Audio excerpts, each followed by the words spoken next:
Welcome dear students. इस video में मैं आपको ना क्लास 11 का ज्योग्राफी का 2023-24 का ना एक पेपर हुआ था। तो अब आप बच्चों का जो है ना ज्योग्राफी का पेपर है, तो आप इस पेपर को देख के आइडिया लगा सकते हैं कि पेपर कैसा रहता है। ठीक है ना। तो इस वीडियो की खास बात यह है कि इसमें क्वेश्चन पेपर और आंसर की भी है, तो जो आपको काफी हेल्प कर देगी। ठीक है, तो मैं यहाँ पे एमसीक्यू तो पढ़ दूंगा, बाकी सारा पेपर आपको दिखा दूंगा और आपको आइडिया मिल जाए। और अगर आप जैसे अच्छे से तैयारी करना चाहते हैं ज्योग्राफी की, तो डीओ की तरफ से जो सपोर्टिव मटेरियल दे रखा है उसको अच्छे से कवर करना, आपकी बहुत अच्छे से तैयारी हो जाएगी। बाकी इस वीडियो में मैं आपको कुछ इंपॉर्टेंट क्वेश्चन है, मतलब 2-4 ही हैं, ज्यादा नहीं है, वो भी शेयर कर दूंगा। ठीक है, तो देखिए वो लास्ट में शेयर कर दूंगा, बाकी आप पूरा पेपर देख लो पूरे पहले।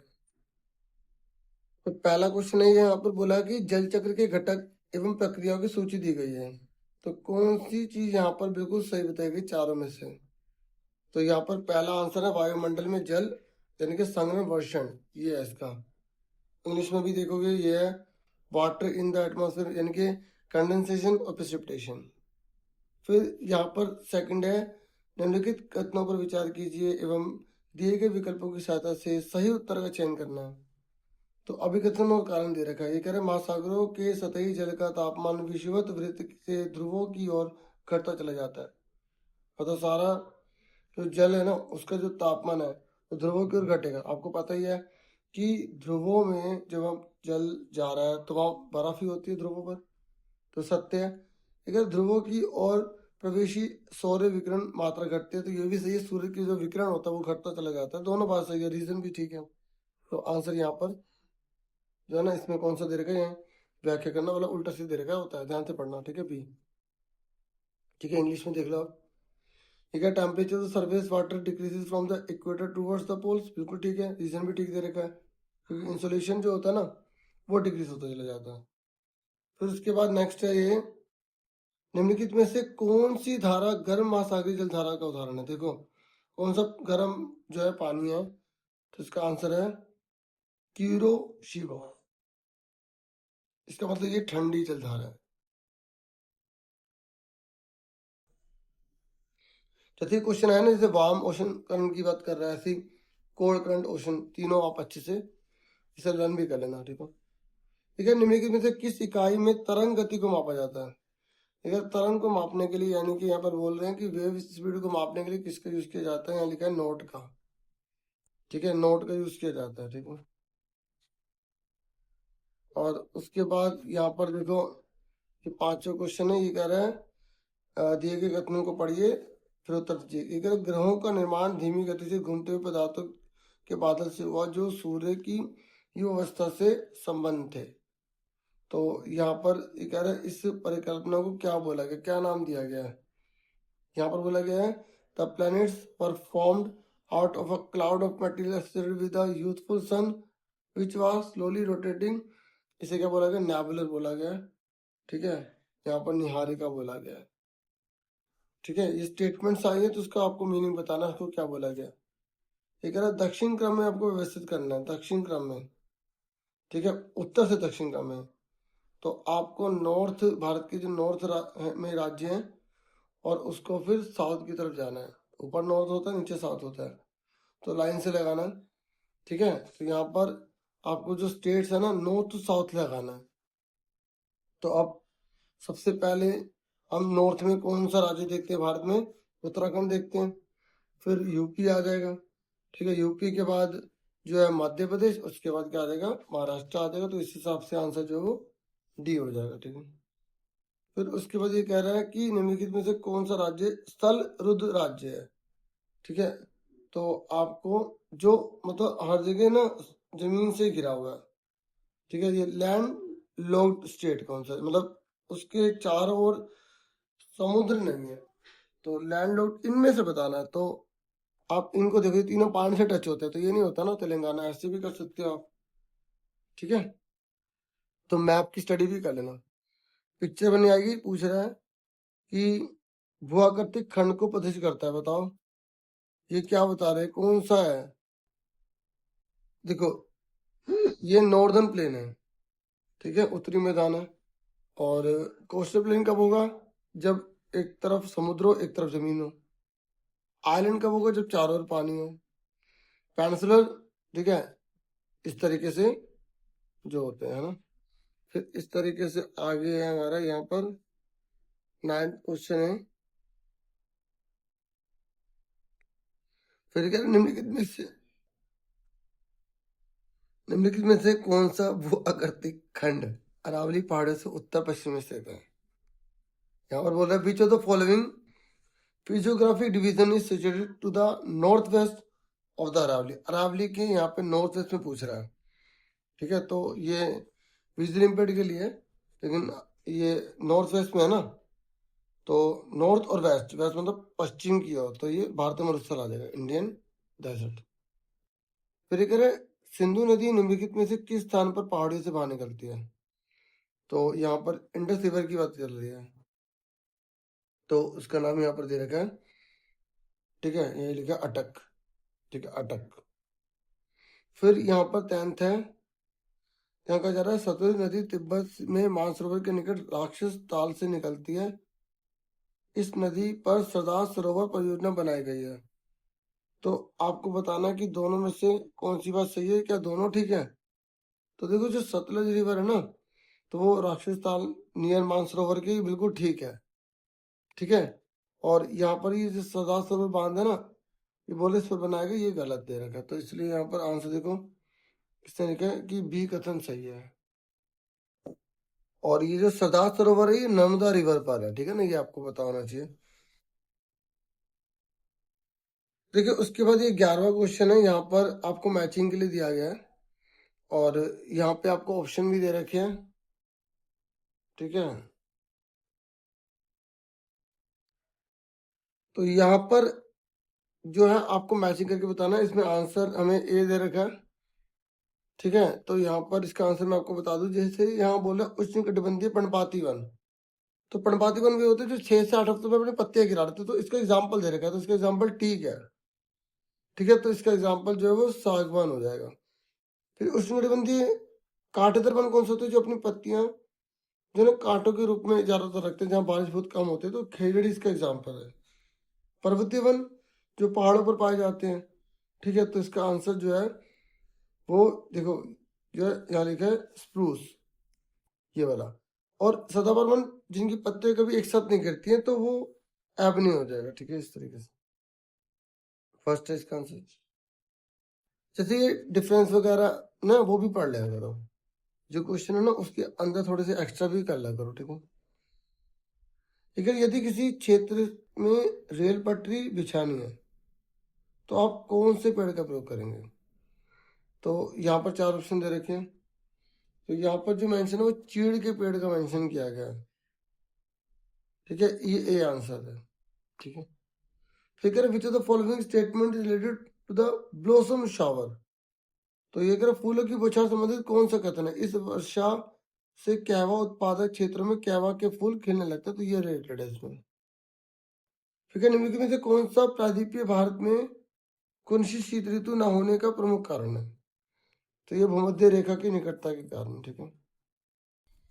Which of the following is the main reason for not having well-defined cold weather season in peninsular region of India? तो इसका है proximity to equator, इक्वेटर के पास होने की वजह से ये रीजन दिया गया है, ठीक है। क्योंकि इसलिए निश्चित जो है ना शीत ऋतु नहीं होती यहाँ पर, इक्वेटर के नहीं रहा ना, ये लिखा ना भूमध्य रेखा की निकटता के कारण।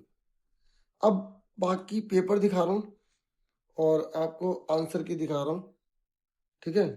तो यहाँ पर आप देखो पैसेज वगैरह आई है, कैसी आई है। फिर आपको इसको अच्छे से पढ़ कर ना इसके आंसर देने, जैसे ये है ना पैसेज पढ़ लो, कहीं बार इसी में से क्वेश्चन बनकर आ जाए, क्या पता, ठीक है। जैसे यहाँ पूछा है एलिनो से क्या अभिप्राय है? एलिनो किसे कहते हैं पता है? किसे कहा जाता है एलिनो? पेरू तट पर गर्म धाराओं की उपस्थिति को बोलते हैं, ये आंसर है इसका। और ये कह रहा है कि ENSO के शक्तिशाली होने से विश्व में मौसम संबंधी कौन सा परिवर्तन देखा जाता है? तो अगर इसकी शक्तिशाली हो जाएगा ना, तो यहाँ पर लिखा है कि भारत में अकाल पड़ जाता है, ठीक है, ये आंसर दे रखा है। Dot in India. ऐसे ही यदि आप भारत में किसान हो तो आप मौसम भविष्यवाणी को ध्यान में रखते हुए अधिक फसलों का उत्पादन किस वर्ष करेंगे?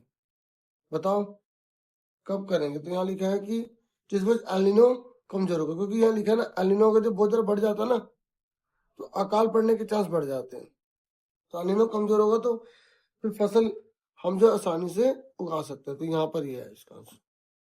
तो इस तरह ना पैसेज भी आप सारे पढ़ लेना, मैंने कहा ये पढ़ के बता दो, बाकी आप सब देख लो पेपर और ये सारा कर लो। जैसे इसको पहचानना पिक्चर को और फिर आपको इसके बारे में बताना था, ठीक है? ये देख लो ये क्या है, और देखो अगर कभी समझ ना आए ना पिक्चर तो नीचे के क्वेश्चन से क्लियर हो जाता है कि उसमें किसके बारे में बता रहे हैं।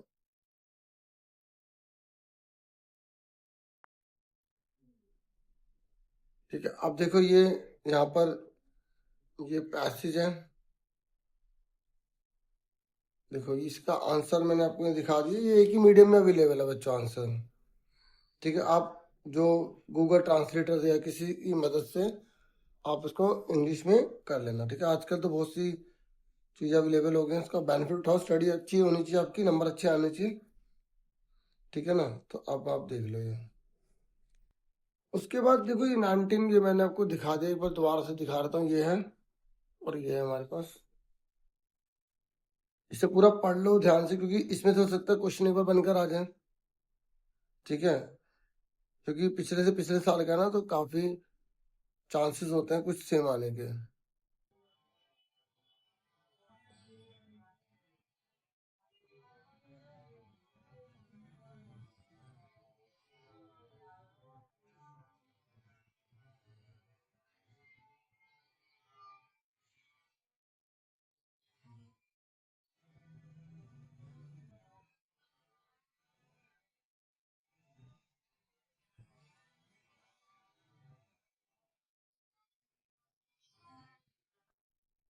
अब देखो ये ना, ये जो सारे क्वेश्चन आंसर हैं, ये सारे क्वेश्चन है, ये देख लो कैसे कैसे कौन से क्वेश्चन आए हैं। ठीक है,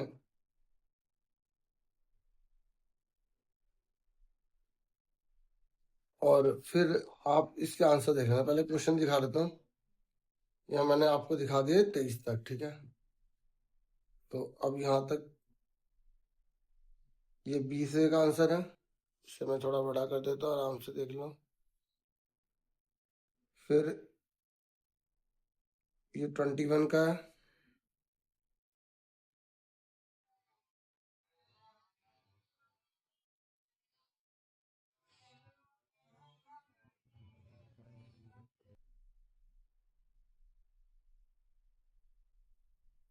ट्वेंटी टू है, 23 है। ठीक है, उसके बाद सेक्शन जो है हमारा नेक्स्ट है,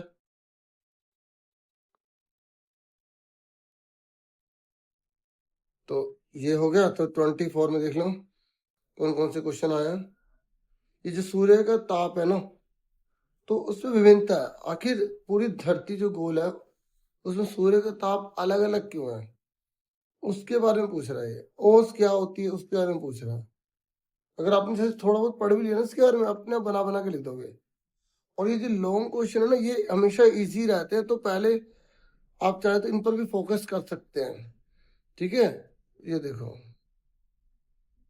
मैंने सपोर्ट में लॉन्ग क्वेश्चन काफी देखे हैं। ठीक है, अब ये देखो ये है ना, अब 23 है, 24 है। ठीक है, और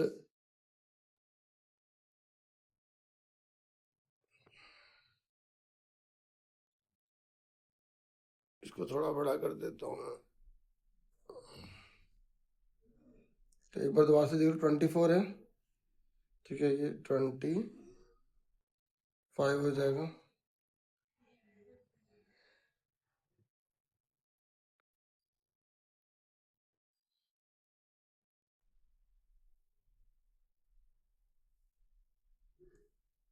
ट्वेंटी सिक्स, इसे पढ़ के आइडिया ले लो और अपना बना बना के बता देना। ठीक है,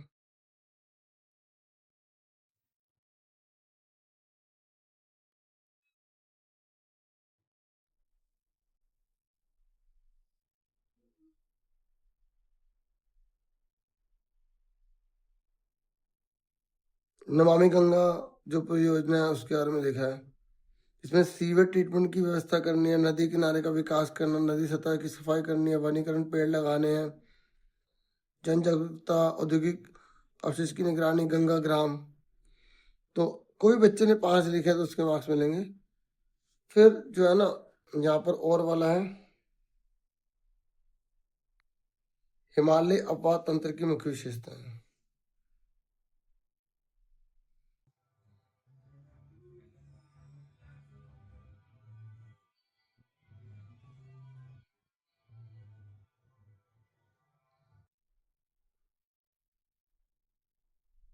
फिर 28 है, पूर्वी तटीय मैदान की विशेषता पूछी है। तो मतलब पूर्व पश्चिम तटीय दोनों आप एक बार पढ़ लो, पहाड़ी वगैरह के जो नाम है उनके पढ़ लो एक बार, ठीक है। उसके बाद ना देखो मैप आ रहा है, तो मैप में देखोगे ये आपको दिया गया है और आपको बताना है, एक मरुस्थल बताना है, जो जो पूछा है उसके अकॉर्डिंग आपको बताना है। ये पूछा गया आपसे, यहाँ देखो। अब ये मैप का जो है वो पेज तो हट जाता है तो वो आपको पता नहीं चलेगा, बस ये देख लो मैप कौन कौन सा आया हुआ है।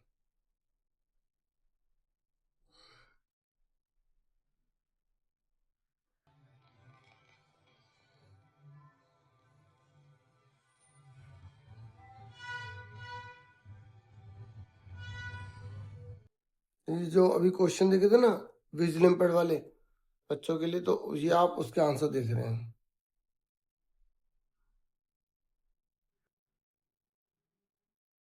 इन्हें भी आप कर लो। सबसे ज्यादा बारिश भारत में कहाँ होती है? मौसम राम में होती है। शिवपुरी राष्ट्रीय उद्यान किस राज्य में है? मध्य प्रदेश में है, ठीक है। पंचमढ़ी जीव मंडल नीचे किस राज्य में है? क्योंकि यही मैप में पूछ लेगा ना, मध्य प्रदेश में है, ठीक है। और चिल्का झील किस राज्य में? उड़ीसा में है, ठीक है। घाना पक्षी अभयारण्य किस राज्य में है? राजस्थान में है। अनायमुड़ी चोटी कौन सी पहाड़ियों में स्थित है? अनामलाई पहाड़ियों में। अंडमान निकोबार द्वीप समूह की राजधानी का नाम बताइए? पोर्ट ब्लेयर, ठीक है। अब ये मैप का देख लो, ठीक है। देखो ये वर्ल्ड का मैप है, तो यहाँ पर जो जो आपसे पूछा है, सहारा मरुस्थल, काला सागर, ठीक है। यहाँ पे अरेबियन प्लेट, अरेबियन प्लेट लिखा है, ठीक है।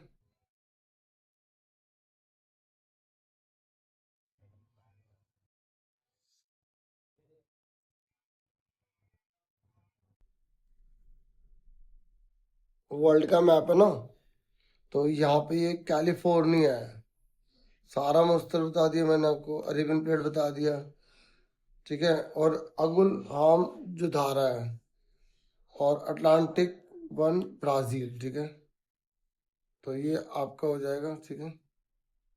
उसके बाद ये आप इंडिया का मैप देख रहे हैं, ठीक है। जो जो पूछा था उष्णकटिबंधीय कांटेदार वन राजस्थान के अंदर है, ठीक है। जो जो पूछा है यहाँ पर मौसिन राम है, यहाँ ये दुनिया का सबसे ज्यादा बारिश जहाँ पर होती है, ठीक है।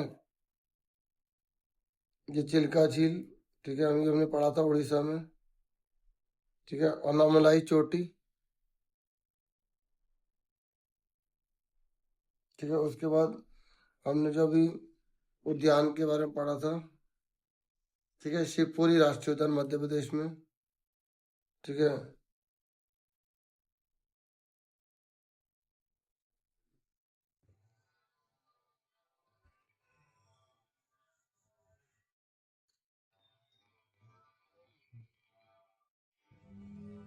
और ये घाना पक्षी अभयारण्य, ठीक है, ये भी राजस्थान में है।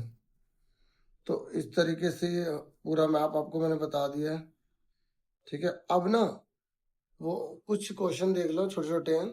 वैसे तो आपने तैयारी की होगी, एक बार ओवरव्यू देख लो ना। जीआईएस क्या है? जियोग्राफिक इंफॉर्मेशन सिस्टम, ठीक है। एक कंप्यूटर आधारित प्रणाली है जो भौगोलिक सूचनाओं को एकत्र और संग्रहित और विश्लेषित और प्रदर्शित करती है। जीपीएस क्या है? ग्लोबल पोजिशनिंग सिस्टम है, ठीक है। तो भूगोल की जो शाखाएं वो कौन कौन सी होती हैं? भौतिक भूगोल होता है, मानव भूगोल होता है, जीव भूगोल होता है। स्थलाकृति, जलवायु, नदियां, मृदा आदि। मानव भूगोल में जनसंख्या, अर्थव्यवस्था, परिवहन। जीव भूगोल में वनस्पति और जीव जंतुओं का अध्ययन। फिर भूगोल के उपागम कौन से? क्रमबद्ध, प्रादेशिक। पृथ्वी का आकार जो है ना, अब गोलाकार, ऊपर से चपटा, इस तरीके से ध्रुव पर चपटी और भूमध्य रेखा पर उभरी हुई, ऐसे बता देना। पृथ्वी की उत्पत्ति नेबुला सिद्धांत के अनुसार हुई है। पृथ्वी की उत्पत्ति लगभग 4.6 अरब वर्ष पहले। नेबुला याद रखना जरूर, ठीक है। सौरमंडल मतलब सूर्य और उसके चारों ओर घूमने वाले ग्रह, उपग्रह, धूमकेतु आदि मिलकर जो सौरमंडल बनाते हैं। ग्रहों के नाम बुध, शुक्र, पता ही होंगे आपको। पृथ्वी की गति कौन सी होती है? घूर्णन होता है, जब वो अपनी जगह पे घूमता है। और परिक्रमण मतलब जो किसी के चक्कर लगाता है, ठीक है। और अक्षांश भूमध्य रेखा से उत्तर व दक्षिण की दूरी होती है। देशांतर प्रधान मध्याह्न रेखा से पूर्व और पश्चिम की दूरी होती है, ठीक है। मानचित्र कौन सा होता है? भौतिक होता है, राजनीतिक होता है, ठीक है। अब हिंदी में ना, जैसे इंग्लिश में पॉलिटिकल, थीमेटिक, है ना, और फिजिकल, तो उसी को लिखा है, एक बार हिंदी में देख लेना, है ना। फिर चट्टान कौन सी होती है? आग्नेय, अवसादी, ठीक है। और कायांतित लिख लेना यहाँ पे, ठीक है। और रूपांतरित भी लिख दो, कोई दिक्कत नहीं। अपक्षय किसे कहते हैं? चट्टानों को टूटना, बिखरना। और अपरदन जलवायु आदि द्वारा मिट्टी या चट्टानों का कटाव अपरदन कहलाता है। तो ये छोटे से क्वेश्चन, बाकी आप अच्छे से करना, मैं ये नहीं कह रहा ये आएंगे, सिर्फ थोड़े बहुत ऐसे ही प्रैक्टिस करवाई गई थी, ठीक है। तो आप अच्छे से प्रैक्टिस करो, खूब डिटेल में अच्छे से पढ़ो। और जैसे आप पहले ना, सबसे पहले दोनों बुक के 3-3 चैप्टर कर लो, उसके बाद अपना लेवल बढ़ाते चले जाओ, ताकि पासिंग लेवल ऊपर हो जाए। और मैप अच्छे से कर लो, है ना। मैप ज़्यादा डीपली नहीं आएंगे, आपने देख लिया कैसे मैप आया। Thank you for watching and listening careful. Take care student.